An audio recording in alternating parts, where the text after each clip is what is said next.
we are Hannah and Jeremy with the Savory Suitcase. Welcome back to our Ascent cruise series. So far, we have toured this brand new celebrity cruise ship, and last week we stopped at our first port, San Juan, Puerto Rico.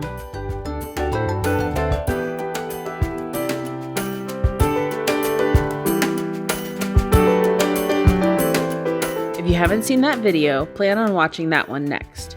We took a food and culture tour, which was great. This week, we share our second port stop in Tortola. Tortola is the capital, as well as the largest and most populated island of the British Virgin Islands.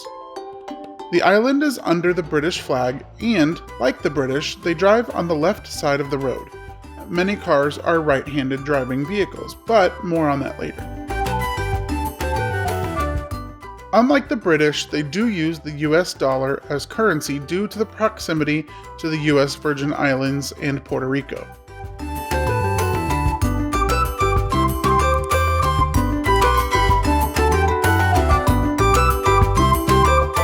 Tortola is best known for its picturesque beaches, turquoise water, and lush mountainous landscape. We had a few different options for excursions on the island, but most of them were transportation to and from local beaches. So in planning, we decided to rent our own car and explore on our own. The island is only 55 square kilometers or 21.5 square miles, and its highest elevation is only 530 meters, which is 1,740 feet.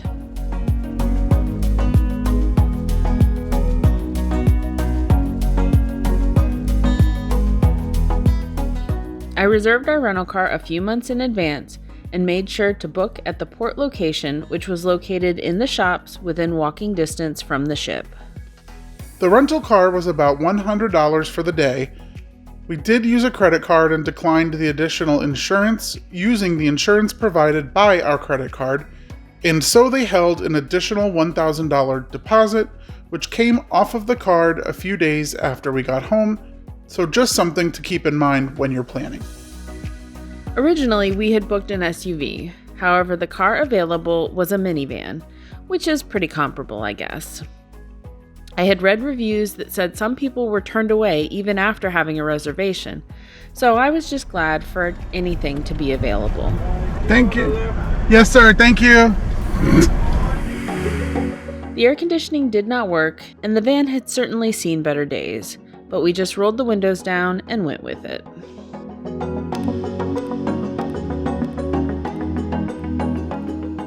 I would like to say, Jeremy did a fantastic job navigating the challenges of driving on the opposite side of the road. Many of the cars they drive do come from the States or similar right-hand drive countries, so it would have been easy to fall back into driving just how we're used to, but they did have a sticker in the window to remind you.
I will also say that driving on the island is not for the faint of heart.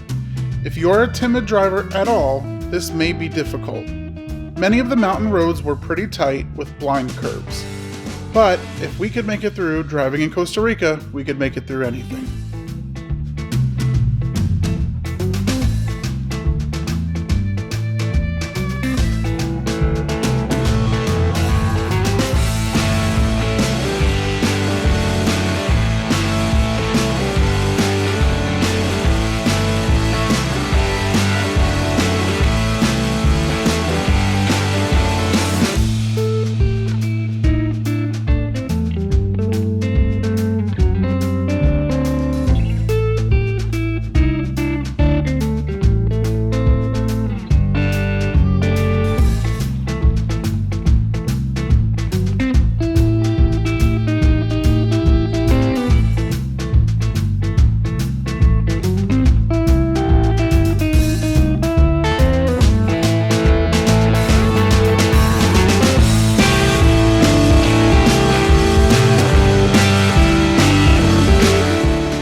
plan was to investigate some of the further beaches, which are not typically visited by cruise ship excursions. So after getting the lay of the land, we visited Smuggler Cove, located on the western end of the island. The total drive time was about 30 minutes, but that does not include a few stops that we made and a few times the GPS led us wrong.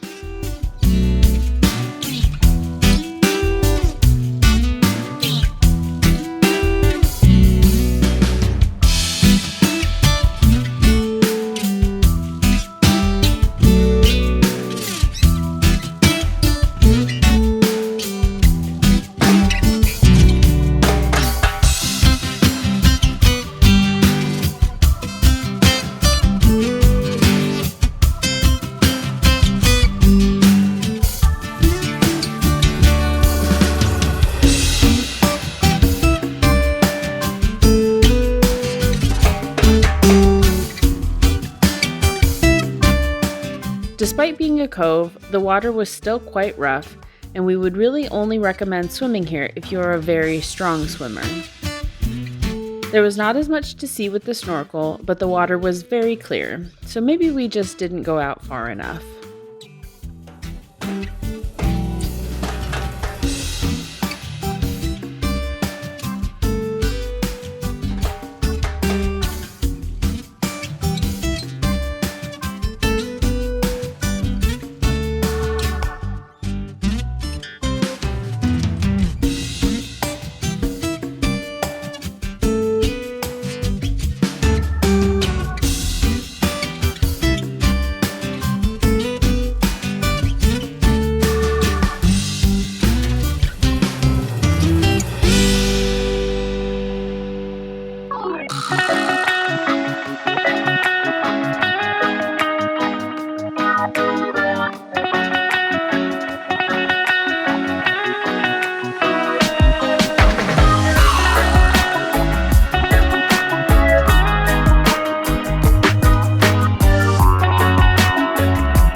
After our morning at the beach, it was time to make our way to the highest point on the island and take in some of the views.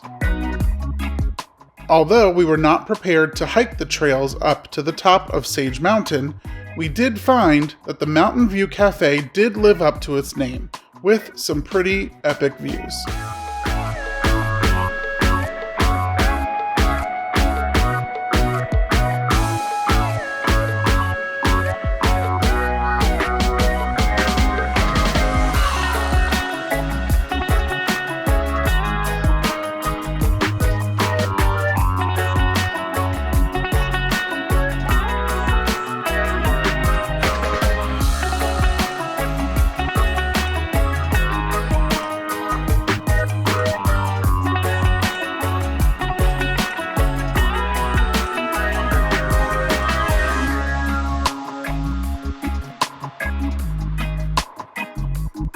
If you find yourself here, hopefully you'll get to meet Jim, and he'll encourage you to get a banana smoothie.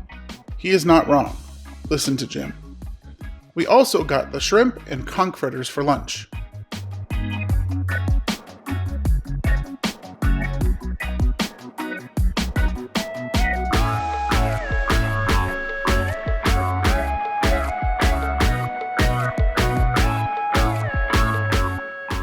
On our way back down to the next beach stop, we encountered some of the open-air buses that you can take on the island, which take you to the more popular beach destination, Keing Garden Bay.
definitely more crowded than Smuggler's Cove, but the water conditions here were a little more favorable for swimming.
We made our way back to the port area to drop off our rental, making sure to give ourselves plenty of time to not miss the all-aboard time.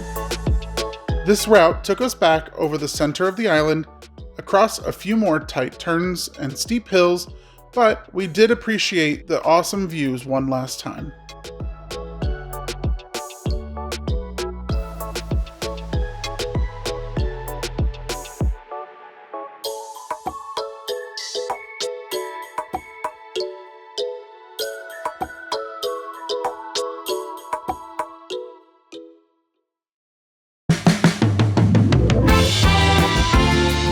For sail away, we made our way to the Sunset Bar on the back of the ship. I highly recommend making this a priority as you're leaving Tortola.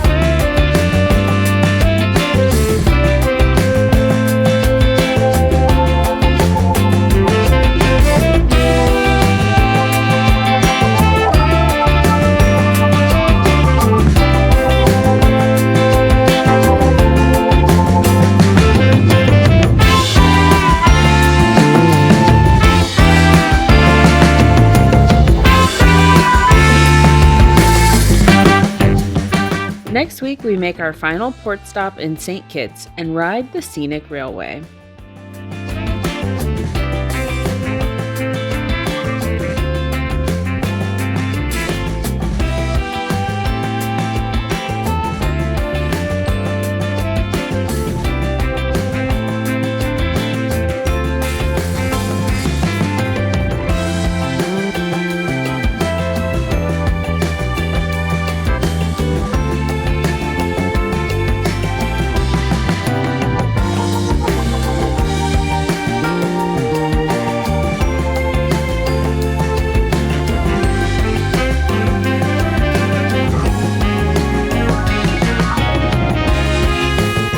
Okay, now that you've watched this video, go back and watch our stop in Puerto Rico, or watch this playlist of all the cruise ports from the Caribbean to Alaska that we've visited.